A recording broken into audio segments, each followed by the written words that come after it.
embolada de coco, quem improvisa é um só. Canta castanha e castanhola numa embolada só. A embolada de coco, quem improvisa é um só. Canta castanha. Eu queria que a gente pudesse estar dialogando sobre essas coisas que vão surgindo.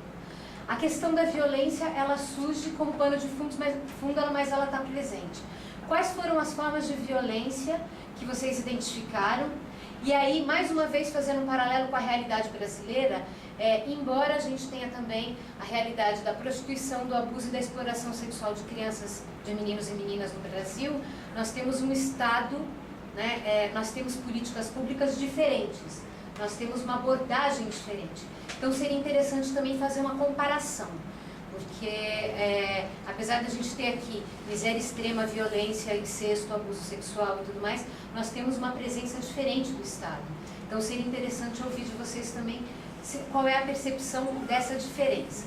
Né? Então as violências presentes que vocês identificaram. O que mais me espantou ver a questão da prostituição é a forma natural, não sei, aqui pode até existir algo similar, mas parece ser tão natural, tipo assim, ela completou 11 anos, ela vai para a casa de prostituição. É uma coisa que os pais e os avós já têm em mente, assim, mas de aí existência. Culturalmente a gente sabe que a Índia tem aquele sistema de castas. Embora tenha sido abolido por decreto, por lei, não funciona. Então, assim, já viu que ele tem aquelas marcas, né, os intocáveis, então eles vão lavar as latrinas e tal, enfim, fazer aqueles serviços que ninguém gostaria de fazer. Então, é mais ou menos como se fosse uma herança da casta, né? Daí a avó, a mãe, a filha, A bisavó, né? a naturalidade é mil aspas, né? Porque é uma questão cultural, né? Porém, para surpresa minha pessoal, ali havia uma família branca. Sim. Então, a questão da prostituição não está vinculada à casta, ela está vinculada a tradições, e aí o que eu acho que ela está vinculada não é exatamente a casta, mas a ideia de que uma vez você estando naquilo, você não sairá mais. Uma diferença entre o Brasil e a Índia é a questão da quase que impossibilidade de mobilidade social, né? Aqui no Brasil a gente não vê uma pessoa ter uma mobilidade social, ou porque ganhou um esportivo, ou porque estudou, ou porque, enfim. Mas ali naquele quadro registrado, é quase como se fosse um fado, né? Um destino, uma moida, né? Fica muito mais difícil essa questão da mobilidade social. Professora, falando dessa questão aqui, ele falou da questão, eu estou no quarto de pedagogia.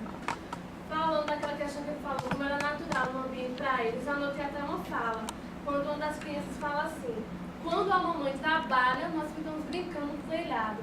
É bem interessante. Para eles já é tão natural, eles sabiam que aquilo era, entre aspas, um trabalho, né? Um trabalho. Então, elas estão muito inseridas dentro do contexto da prostituição.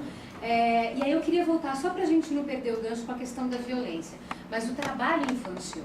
Quer dizer, enquanto as mulheres trabalham, o trabalho sexual mais especificamente, as crianças elas cuidam do espaço, elas servem o alimento, elas vendem a bebida, elas lavam o espaço, quer dizer, elas cuidam das crianças, né? E elas não interferem nesse espaço que é separado por cortinas, né? Tem um trecho que ela diz não tem uma cortina e tal. Então, quer dizer, as crianças estão inseridas, estão integradas dentro do sistema de prostituição, como trabalhadoras também. Ela está falando, né? Eu vou fotografar tanto que vou esquecer de trabalhar. Né? Ela diz assim, né? Ela já assimila a posição do trabalho como uma posição tranquila, acho que assim, inesperada. Parece que até o próprio conceito de infância, porque é um conceito muito ocidental, inclusive, a gente percebe que na fala das crianças, embora, claro, elas sejam curiosas, potencialmente cheias de energia, de criatividade, inteligentes e sagazes e tudo mais, mas elas têm, há na fala delas de que assim, só há dor e trabalho. Então assim, é como se não há essa passagem da infância, da adolescência, né? É como se a vida da dor, do sacrifício, né, da aspereza, ela fosse uma constante. Então não há muito esse conflito de que a minha infância está roubada, né? A fala deles é muito adultizada, né? Uma morte muito próxima deles, né? a morte. Eles falam da morte, eles falaram da morte uns 3 vezes, eu acho, no filme. Estou pedindo para a gente se apresentar, para a gente Terezinha, eu faço fisioterapia. a fisioterapia. É. Eles se aproximam muito da morte, assim, eu acho. Acho que nesse momento que transpareceu mais, como eles estão, assim, tão mais próximos de uma realidade mais adulta, entendeu? Do que de uma realidade que pra gente seria infantil. E que pra eles acabam conseguindo colocar alguma coisa de infantil naquela realidade deles, né? Eles brincam de pipa e tal, mas ao mesmo tempo eles estão naquele ritmo de trabalho, de inserção dentro do processo de trabalho da prostituição, não só da prostituição, mas da droga, de tudo que envolve aquele espaço. Só para a gente poder ter um pouco de clareza, porque eu queria fazer um paralelo com a realidade brasileira. Quais foram os tipos de violência que vocês identificam ali? Agressão verbal. Agressão de violência verbal. A física, mas não é tanto quanto a verbal, mas tem a física mesmo. O menino acorrentado é uma violência. Os maus tratos, que pra gente é uma Eu coisa, acho que né? a violência estatal, assim, sabe? A violência A ausência do poder, Estado, aquela que elas estão- a omissão do Estado. o abuso do poder. É. Eu acho até que a falta de humanidade mesmo, assim, com aquelas pessoas, né? Eu acho que essa é a violência mais... Quando mostrou aquele controle de... Esse é o nome. Controle de... Aqueles papéis, os nossa, milhares de coisa papéis. horrível aqui, É a ó. Tirar a representação do tristeza descaso. aqui. Tirar a tristeza. E também a drogadição em casa, né? O pai fumando a xixa em casa, assim, na frente das crianças, tudo tranquilo ali, né? Não, eu acho também que, é uma eu acho que também não é muito violência diferente simbólica. da nossa realidade. Não, mas é uma né? violência simbólica. Se a gente fizer um paralelo com o crack, ou com algumas comunidades que estão em situação de muita vulnerabilidade econômica Isso, e é social comum, e tal. Mas tá Quer mais dizer, sobre a isso. classe média é que é mais hipócrita, né? Que separa, né? Quer dizer, a criança, ela é mais protegida, mas a droga, ela está presente em todos os estratos, né? Meu nome é Lucas, eu faço comunicação nas mídias digitais, que a coisa ali é muito mais complexa, né? Você vê que eles estão ali, mas desmotiva até quem quer fazer o trabalho, né? No caso, a dupla aí que estava fazendo, para conseguir que o menino viajasse, tudo jogado lá. Você vê a situação lá do cartório, os documentos, tudo. Então é uma coisa que você vê que ele tem consciência, ele fala, a gente vive na pobreza, só que ele tem consciência de que é muito pior lá do que no resto do mundo. Você vê lá tudo. É uma coisa que a gente fica chocado. O menino tem um talento, a gente vê que ele tem um talento natural, mas é difícil ele chegar a algum lugar, Mas ao né? mesmo tempo, ironicamente, a gente lembra muito do Brasil, por aquilo ali. Aquele descaso todo, aqueles papéis É. jogados, o atendimento, o funcionalismo público ali. Meu nome é Bertânia Souza, do curso de teatro. Eu percebo também que o sujeito é muito produto do meio, né? E eu percebo que eu já tinha visto o documentário, tive a oportunidade de ver em outros momentos. E percebo também assim, que quando se dá a oportunidade, se dá a opção, né? E quando se abre essa opção, se dá essa opção e abre essas janelas, a gente vê que nem todo mundo vai conseguir realmente voar e realizar seus sonhos. Mas alguns daqueles sujeitos ali, com certeza, né, vão conseguir chegar lá. E isso me entristece porque a gente sonha, a gente idealiza, a gente luta para que a coisa realmente cada dia se modifique no mundo, não é só no Brasil, mas a gente briga. Eu sou feminista também, eu combato a questão da exploração sexual, da questão da criança e do adolescente, sabe? Eu sempre digo, a minha luta não é só pelo feminismo, a minha luta é pela questão da desigualdade em si.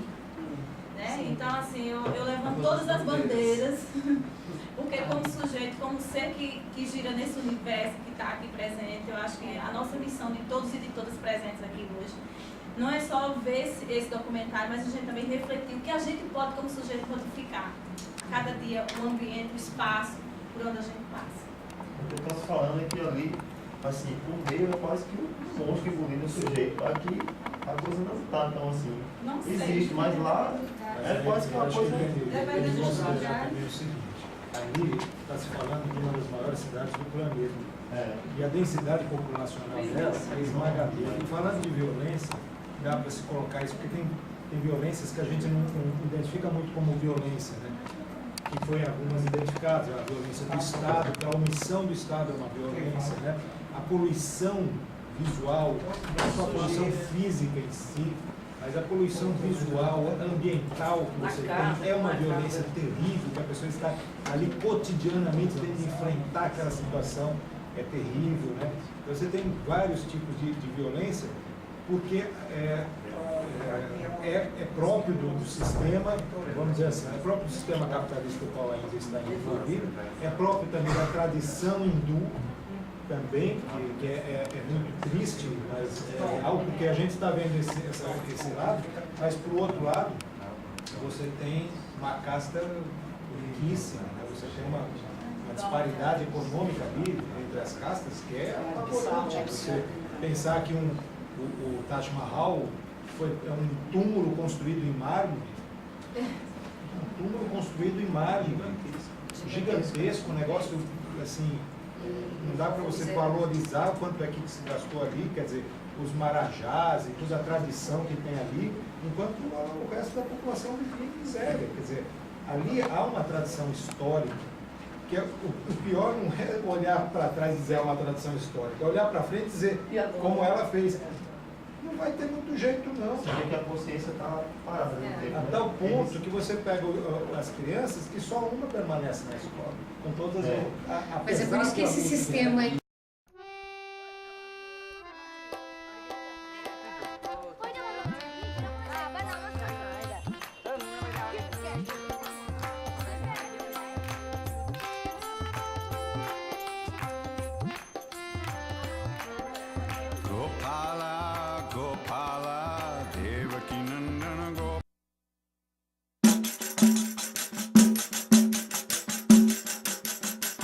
Na embolada de coco quem improvisa é um só. Canta castanha e castanhola numa embolada só. Na embolada de coco quem improvisa é um só. Canta castanha